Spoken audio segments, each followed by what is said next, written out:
18 টাকা বেচি ওই দিনের কথা কইলাম না, এখন তো রোজা। বেগুন কত কেজি? বেগুন রোজার আগে বেচিলাম ভাই 60 টাকা কইরা, এখন 120 টাকা। এ মিয়া কি উল্টাপাল্টা কথা বলেন? বেগুন 120 টাকা, মাথা ঠিক আছে আপনার? আপনি কি অরিজিনাল দোকানদার নাকি দোকানদার অন্য কেউ? আজকে 10 বছর ধরে এই জায়গার মধ্যে আমি দোকানদারি করি, আপনি কোন আমি নতুন দোকানদার? কি বলে এই লোকটা? আরে ভাই লেবু আরে এগুলা দিয়ে কি বানায় জানেন? এখন বেগুনি বানানো লাগে, বেগুনি বানায় এর লেগে এর দাম বাইরে গেছে। আর দাম তো আমরা বাড়াই নাই ভাই। সিম কত কেজি বেচতেছেন? সিম আগে বেচি 70 টাকা, শুনেন আপনার লাই কমাই রাখবো, এখন 100 টাকা দাম। কি কইনি? আশ্চর্য ভাই, বাজারে আসলাম না কমি চলা মহাসাগরে পড়ে গেলাম, আমি তো কিছুই বুঝতেছি না। ইয়ে কত? ফুলকপি কত? ফুলকপি আগে 40 টাকা বেচে 60 টাকা লোক। ভাই কি বলেন ভাই? আপনি যেটাই হাতে সেটাই ডাবল দাম। লেবু কত? লেবু আপনি আসলে নিবেন কোনটা ভাই এটা তো বুঝলাম না। এটা বাজার করতে আসছি, বাজার করব না? বাজার তো করবেন ম্যাডাম, আপনি শুনেন আপনার হাজবেন্ড নিয়ে হয় ইনি কিভাবে কথা বলতেছে, এটা কত ওইটা কত কোনটা নিবে এখন এটাও ভাই একটু দাঁড়ান, প্রত্যেকটা জিনিসের ডাবল দাম হচ্ছে। আমি তো একজন ক্রেতা, আমাকে তো বুঝে শুনে জিনিস কিনতে হবে। কিনবেন তো। লেবু রস আছে নাকি? সেটা লেবু তো হাত দিয়ে না, লেবুর দাম বেশি ভাই। এটা কি সোনাতে হাত দিছি আমি? এটা কি সোনা? লেবুতে হাত দিব না আমি? লেবু নিব না? লেবু কয়টা নিবেন? নিতাম 2-3 হালি। নিতাম কত হালি? হালি 120 টাকা একদম। এই মিয়া মাথা ঠিক আছে আপনার? লেবু 120 টাকা, লেবু সারা পরশু দিনে কিনলাম আমি 30 টাকা হালি, আপনি 120 টাকা আপনি গলা সাউন্ড নামায় কথা কর। কি বলা সামনে কথা বলবে? লেবু ভাড়া টাকা করতে পারছেন আপনি এখানে? লেবু ভাড়া টাকা দিই, লেবু দোকানে তো দেখ মিয়া আজ দেবো করো মিয়া, প্রত্যেকটা জিনিসের ডাবল দাম। সারা কোন দেশে বাস করতেছি? হ্যাঁ মিয়া মুসলিম দাবি করেন, মুসলিম রাষ্ট্র। বাংলাদেশ ছাড়া প্রত্যেকটা মুসলিম দেশে প্রতিযোগিতা হয় কে কাছে দাম কম রাখবে। আর আমাদের এমন একটা বাটপাত মার্কা দেশ, এই চোর মার্কা দেশ, কে কাছে দাম বেশি নিবে সেই প্রতিযোগিতা করে।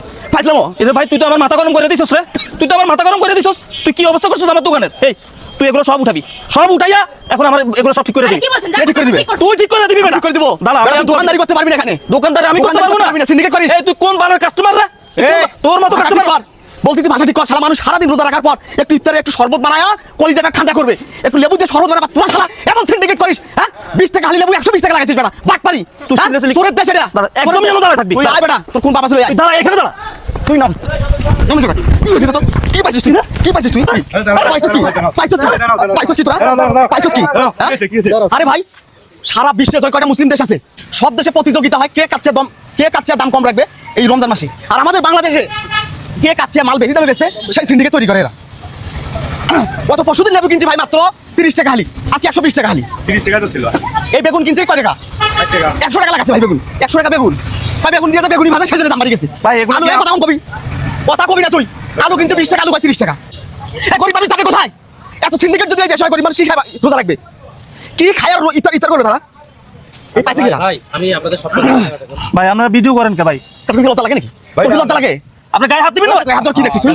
চোরের বাচ্চা চোর, গায়ে হাত দিবেন না কইছি? গায়ে হাত দিবে না? ভাই আপনারা শুনেন তো, আমি কি বলি শুনেন। লাগে এখানে আমি শুনেন, আমি বলি উনি আসছে, ওনার আগে আরেকটা মুরব্বি আসছে, সকাল থেকে তো অনেক কাস্টমার আসছে, কেউ তো ওনার মতো এরকম মার্কেটিং করে নাই ভাই। সবাই তো ভাই ভিডিও টিডিও করেন না ভাই? ভিডিও করার পরে ভিডিও করার হিসেবটা পরে আসে। আপনাদের মতো মুখোশধারী কিছু ব্যবসায়ীদেরকে এই জাতি চিনে রাখা দরকার। জানেন ব্যবসা হচ্ছে হালাল,